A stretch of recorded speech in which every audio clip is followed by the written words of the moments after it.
बद्रीनाथ धाम अलौकिक यात्रा।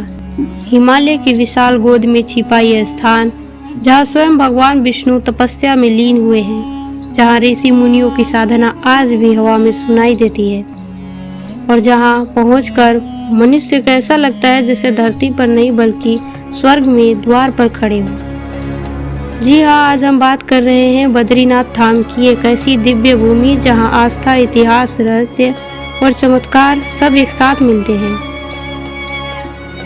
आइए शुरू करते हैं बद्रीनाथ धाम की ये अलौकिक यात्रा।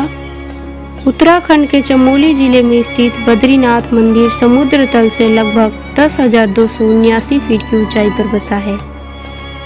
उत्तर में नीलकंठ पर्वत, दक्षिण में नर पर्वत और पश्चिम में नारायण पर्वत विराजमान है और इन तीनों के बीच ये पवित्र धाम एक दिव्य त्रिकोण बनाती है। मान्यता है कि यहाँ पर हर पत्थर, हर हवा का झोंका भगवान विष्णु की तपस्या का साक्षी है।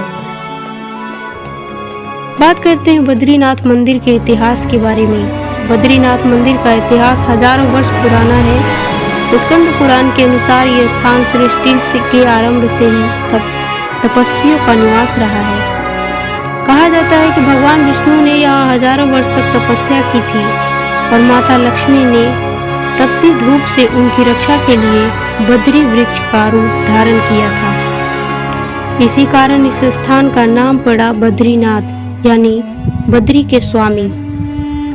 बाद में आदि गुरु शंकराचार्य ने 8वीं शताब्दी में इस मंदिर की पुनर्स्थापना की और इसे 4 धामों में शामिल किया गया। विष्णु की तपस्या की कथा क्या है? पुराणों में वर्णन है कि विष्णु भगवान कठोर तपस्या में लीन थे। वर्षों तक आंधी, तूफान, वर्षा, धूप सब कुछ सहते रहे। लक्ष्मी जी ये दृश्य देखकर रो पड़ी। उन्होंने बद्री वृक्ष का रूप लेकर अपने प्रभु को ढक लिया। शिव जी और ब्रह्मा जी इस स्थान पर आए और इस पवित्र भूमि को वरदान दिए कि यहाँ आने वाला हर भक्त मोक्ष की ओर बढ़ेगा।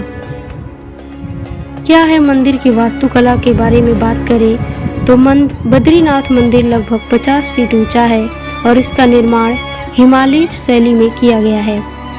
ऊपर का सोने का कलश इसकी पवित्रता को दर्शाता है और मंदिर के गर्भगृह में विराजमान है। शालिग्राम शिला में सब बने भगवान बद्रीनाथ जो ध्यान मुद्रा में है, पद्मासन बैठे हुए हैं और मंदिर के सामने बहती अलकनंदा नदी, जिसे स्वयं गंगा का स्वरूप माना जाता है। तप्त कुंड का रहस्य क्या है? मंदिर के प्रवेश द्वार से पहले आता है और यहाँ का प्रसिद्ध ये तप्त कुंड है। बाहर का तापमान जहाँ 5 डिग्री सेंटीग्रेड से भी कम होता है, वहीं तप्त कुंड का पानी 55 डिग्री सेंटीग्रेड से ऊपर होता है। कहते हैं ये पानी स्वयं भगवान अग्नि की ऊर्जा से गर्म होता है। तीर्थ यात्रा शुरू करने से पहले भक्त यहाँ स्नान करते हैं। अब बात करते हैं बद्रीनाथ में होने वाले अद्भुत चमत्कार के बारे में। हर साल सर्दियों में मंदिर के द्वार 6 महीने के लिए बंद हो जाते हैं, लेकिन आश्चर्य की बात यह है कि जब भक्त पुनः लौटते हैं तो गर्भगृह में जलती दीपक की लौ ठीक वैसे ही मिलती है जैसे उसे छोड़ा गया था। कहते हैं इन 6 महीनों तक भगवान नारद और देवी लक्ष्मी यहाँ स्वयं विराजमान रहती हैं। अब बात करते हैं कि कपाट खुलने का दिवस क्या है, यानी कब कपाट खोले जाते हैं। तो कपाट अक्षय तृतीया या बसंत पंचमी के बाद शुभ मुहूर्त निकाला जाता है और बद्रीनाथ धाम के कपाट खोले जाते हैं।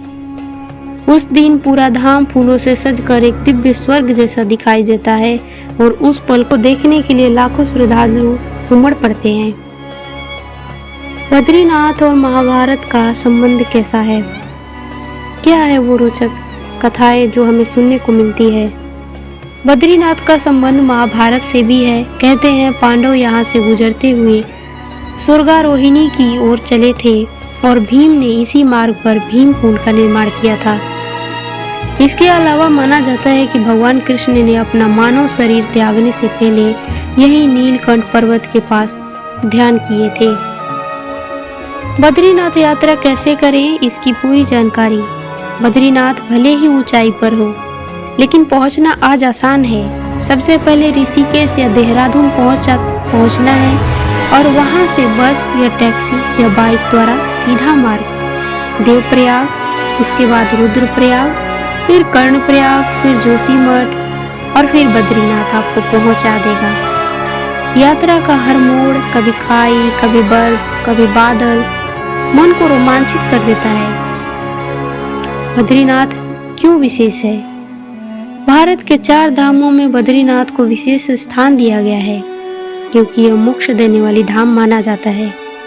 कहते हैं कि जो भक्त पूरे मन से बद्रीनाथ का दर्शन करते हैं उसके जीवन के पाप मिट जाते हैं, उसके लिए ईश्वर के द्वार खुल जाते हैं। यहाँ सिर्फ दर्शन नहीं, भक्त एक अनोखी शांति लेकर लौटता है।